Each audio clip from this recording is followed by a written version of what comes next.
I am excited to share this week's conversation with you. I talked to Kenna Lee. She is a certified professional organizer, Calm Spaces, and we talk about those of you who have ADHD and how you can really better transition into the fall season, into the holiday season without getting overwhelmed with all the stuff, all the clutter, all the to-dos. So stay tuned for this week's conversation.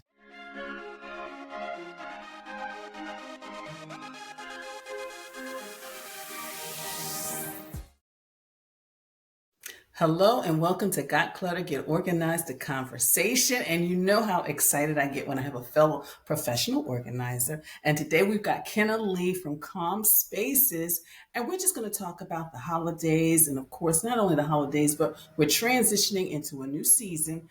And specifically for those of you who may have ADHD, just how to manage it all. But also, we all can use some of these strategies from Kenna. So Kenna, thank you so much for joining us.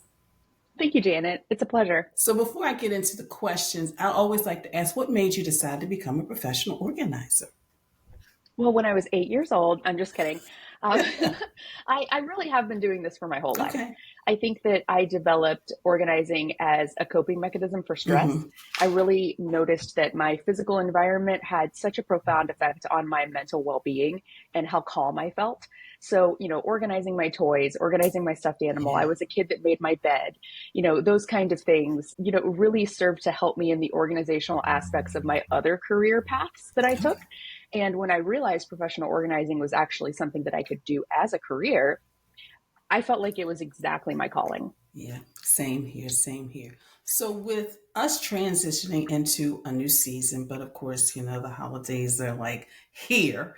What are some challenges that people who have ADHD, what are some of those challenges that they face with everything going on? Changing of seasons, holidays, school, work, everything. Absolutely. So when fall starts coming around, I feel like there's this feeling that the year is over already. I feel like my clients with ADHD are overwhelmed a lot of the times with all of the changes that are happening when fall is around the corner. So you're getting kids going back to the school, you're getting new sports schedules, and the days are starting to get shorter, and all of that contributes to the stress, especially family dynamics around the holidays being right around the corner. So, and also my clients' goals for the year start seeming impossible.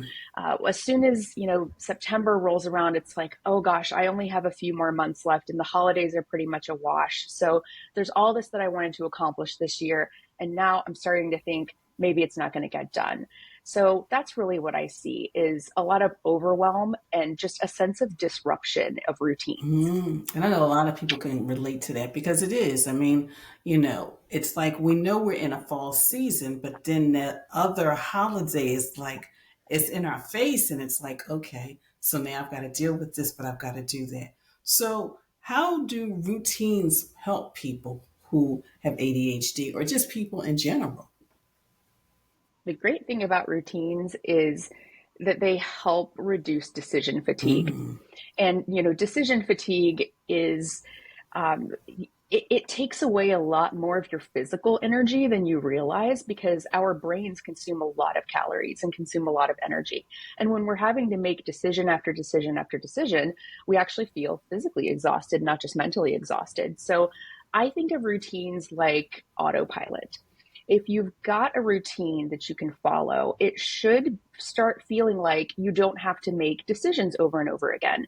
For instance, if you have a routine that you always put your keys and your bag and your lunch by the door every single night, then you're not going to have to make decisions about your lunch and decisions about where your keys are and where to put things that morning when you're trying to rush and get out the door.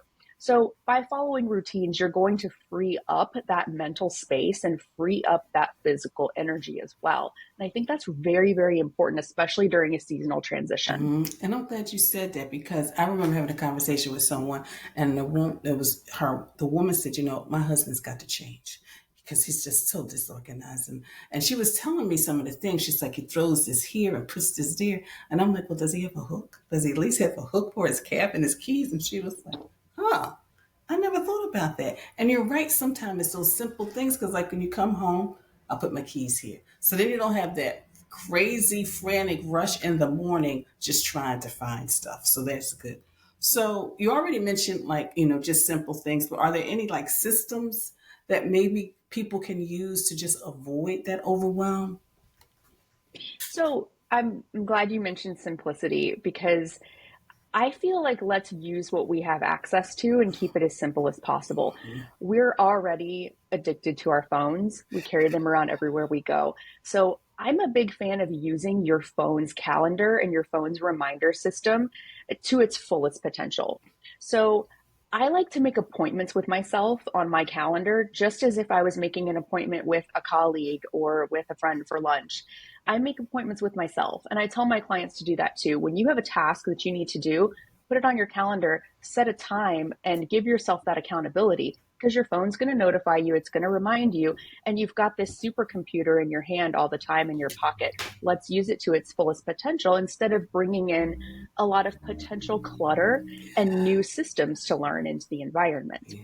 A couple other things that I like to recommend is just clear organizers. For my clients with ADHD, a lot of times out of sight, out of mind is the default. And just by switching things like bins and containers to being clear instead of opaque, it can really open up the mind to see what they have and to be inspired and to reduce overbuying. Those are just very, very simple tools that I tend to recommend over and over again to my clients. And I like that too, Kenna, because like you said, people tend to overbuy because they don't know what they have. But then if you got those clear containers, it's like, oh yeah, I've got two of those. I don't need to go out and get them. I just need to go in the bin. So you already kind of shared a little bit, but reducing the visual as well as mental clutter. How can somebody do that? Because specifically, I find with the holidays coming up, people can just go. I understand people want to do a lot of things to decorate their home inside and out, but then also that just brings in a whole nother level of clutter. So how can, and also sometimes the sports, because our children are in sports and they've got their equipment and then, but what are some things that we can just do just to kind of reduce that? Sure. And, especially around the holidays, like you mentioned, clutter tends to pile up because we want to surround ourselves with festive items Mm-hmm. that, make us feel a little bit happier because the days are getting shorter and we're exposed to less sunlight. So, like you said already, reducing visual clutter is also going to reduce mental clutter. And that's something that I realized as a young child. And I like to help my clients come to realize as well that if you reduce visual clutter and you calm your space, you're also going to calm the mind and make it easier for you to focus and just breathe. It's going to feel so much easier to exist in a space that has less clutter. So, one tip that I give my clients is start thinking about your horizontal surfaces like runways at an airport instead of parking lots. Ooh. So if if you think about an airport, a runway has got to be clear in order for the planes to land and take off. The runway needs to be used. If planes are parking on the runways, your flight's going to get delayed. So think about your horizontal surfaces that way. And allow certain items to be placed on them, allow them to live there, like decor, a basket for your personal items, maybe if it's the holidays, a candle, something festive. But other things need to go to their home, to their assigned parking space. They need a home of their own. Mm. So it helps me and it helps my clients to just assign a category for each item and make sure that that category has a specific place in your home where it lives so that things don't pile up and make your runways ineffective. Because reducing that visual clutter, part of it is being a little bit more disciplined about what ends up living on your horizontal surfaces. I love that analogy, Kenna. I mean, you never really think about it, but you're right. It's like they're just steer, they're parking, but you want it clear, just like a runway. Oh my Mhm. goodness, that's a good one. And I hope all of you either watching or listening, you took that down as a note, but you're also going to start implementing it as well. So, and I really think that could be a quick win. But what do you have as maybe a quick win for somebody who's like, okay, I hear Kenna, but I'm just beginning to like my heart's beating a little faster, getting a little over. I don't even know where to start. What's like a quick win maybe somebody can do just to kind of feel a little bit better and maybe give them the motivation they need to move forward? Well, if the runway analogy resonated with you, pick one surface. That's a great, just quick way to start. Maybe it's your coffee table. Maybe it's the mantle of your fireplace. As we know, as professional organizers, clutter can accumulate on all kinds of horizontal surfaces, windowsills. Pick something that feels doable, that feels manageable, something that maybe you can clear off in 10 minutes, and just see how it feels. Clear it off completely and just live with one clutter free surface and feel what that potential feels like. And imagine what that would feel like if you had that in your entire room. And you'll get that sense of accomplishment just by doing one surface and then observing how it makes you feel. Mm. Something else that you can do if the runway analogy isn't resonating is toss your expired food. We usually aren't emotionally attached to expired food. So a quick pantry, quickly going through your pantry is, that's a great win. It's super easy. And you can contact some of your local food banks and see if they will accept expired food. Some of them will. So if you're worried about waste, that's an option. Also, food that you don't like, if you opened a box of something and it didn't taste good and you put it right back in the pantry, let's get it out of there. Let's donate it to a food bank. You can compost it or you can toss it, and you'll start feeling a huge sense of accomplishment without the emotions getting involved. That is a great way to set you on the right track as well. I love this. I love that because I love like donating to the food pantry, and that's a great tip. And I just want to piggyback off of, and if you have a pet, and I know you buy that wonderful food, and all of a sudden they look at it, they eat it, they don't like it, but you still have it, give it to maybe an animal shelter because that's something you can give away as well. So, this is a question I like to ask my guests, and specifically those who are professional organizers. How do you stay organized? Because you are organizing other people, but how do you stay organized? Well, I stay organized by simplification. I find that having fewer items in my home makes it so much easier to store everything. And if I have a mental tally of everything that I have, it helps me reduce overbuying and impulse buying as well. A long time ago, I gave myself a rule when Amazon Prime was ramping up, and that instant gratification was giving me tons of dopamine where I could buy something and have it in 2 days, buy something now and you have it the same day Yeah. sometimes.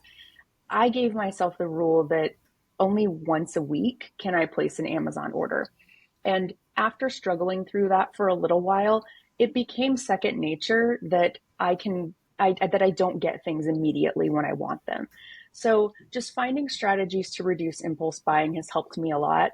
Keeping my possessions as minimal as I can, and then another quick thing that I do is I make sure that my loved ones and my family and my friends know that I would prefer experiences for birthday gifts and Christmas gifts, or I would prefer consumables like soaps or candles, movie tickets, those kinds of things. That really helps me keep clutter under control because, like a lot of my clients, I feel bad decluttering something that someone put a lot of thought into giving me. But, for me, if I make it clear that I prefer experiences and that I'm trying to live a little bit more minimally, that's a great tip. And a lot of times people appreciate Mhm. that. So that's another thing that I do. And I'm glad you said that because it made me think about a Thanksgiving a few years ago when my godson, we were all going around just saying what we're thankful for. And he said, I'm thankful for the experiences. I'm thankful for the experiences my grandparents gave me, Aunt Janet gives me. I really like that. He's like, yeah, I appreciate all the gifts. He said, but the experiences are really what I truly, truly like. Well, Kenna, Absolutely. I have enjoyed this conversation, but I want you to share with those watching and listening how they can connect with you. Of course, my website is Calm Spaces, calmspaces.com. Please visit me there. I've got a portfolio where you can see some of my work. I also have a blog where I write about ADHD related or organizing issues. And you can connect with me on all of your favorite social medias as well. There's links to those on my website. And I would love to hear from you. Fill out my contact form. I offer virtual services. I also offer in person services in the San Francisco Bay Area and the Atlanta metro area. And of course, those watching and listening know I will have all of Kenna's contact information on the show page so you can connect with her directly. Well, Kenna, thank you so much for your time today. It has truly been a pleasure just to connect with you. Thank you so much, Janet. So, what was your takeaway from my conversation with Kenna? I know the light bulb just went off when she talked about the horizontal surfaces becoming a parking lot. So, what about you? What is the one thing that you took away from this conversation that you are going to implement? I would love for you to comment below and let me know. But again, that whole parking lot is wonderful. And also, one of the things I've learned to do is instead of putting things down, I put them away. So, hopefully, you can use that tip as well. But until next time, you make sure you have a clutter free day.